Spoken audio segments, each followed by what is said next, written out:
Another week in the culture war and another cancellation. This time it's the singer-songwriter Róisín Murphy, who has been vilified by activists online and in the media and accused of transphobia and hate, even though, of course, she has said nothing transphobic or hateful.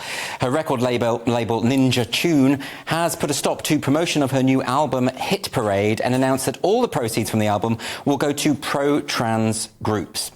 By now, of course, we're accustomed to this kind of story. I cover them every week, and it gets very tiring to be repeatedly told that cancel culture is a myth when so much evidence for its existence keeps on piling up.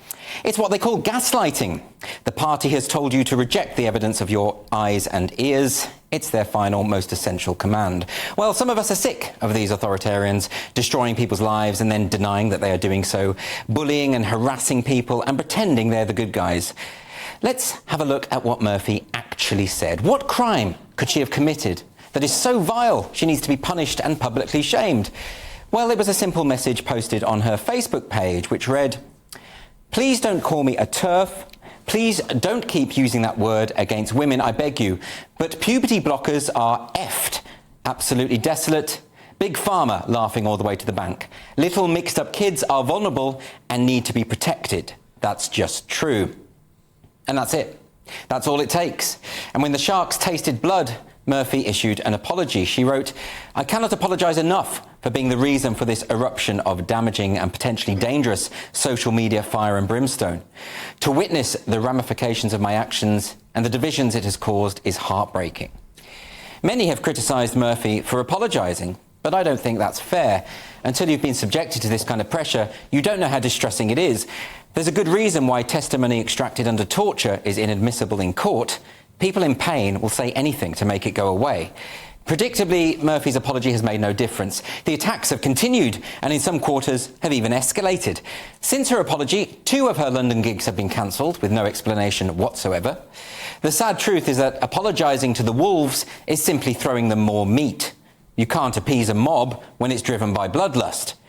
Of course, any sane adult who hasn't been mesmerised by this intolerant ideology will know that there was nothing remotely hateful in what Murphy said. In fact, her criticism of puberty blockers is entirely in line with the conclusions of the interim Cass report, which led to the closure of the Tavistock Paediatric Gender Clinic in London. In the report, it was found that there is a lack of secure evidence regarding the safety of puberty blockers. And as we are learning more about this treatment, the experts are lining up to oppose it. In June, the NHS announced that puberty blockers would be limited to children on clinical trials. Following similar reviews, Finland, Sweden and Norway have also implemented restrictions. Last month, there was an open letter to the Wall Street Journal by 21 leading experts in paediatric gender treatment. They were writing to oppose the view that gender-affirming care is best for children and pointed out that the common claim that puberty blockers reduce the risk of suicide is simply not backed up by the evidence. Unsurprisingly, this open letter went largely unreported. When children are put on puberty blockers, in almost all cases, this leads to cross-sex hormones, and the risks are now becoming clear: sterility, depression, lifelong regret, and all of this disproportionately impacting young people with autism or those who are simply gay. Studies show that in the vast majority of cases, feelings of gender dysphoria in youth are resolved by puberty. So why are we blocking the cure? And given the mounting evidence of the dangers of puberty blockers, why is there not a serious discussion taking place about banning them altogether?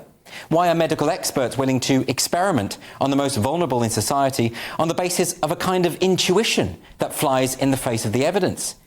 As Róisín Murphy said in her Facebook post, little mixed-up kids are vulnerable and need to be protected. What's so controversial about that? Murphy is being demonised for daring to speak the truth. She's being punished for heresy, made an example of so that the rest of us will keep our mouths shut. But this won't last long. The overwhelming majority of the public know that she is correct. So too do the medical experts, the politicians and the commentariat, who up until now have been so terrified to speak their minds. But once we all stop being afraid, the power of the mob will dissipate.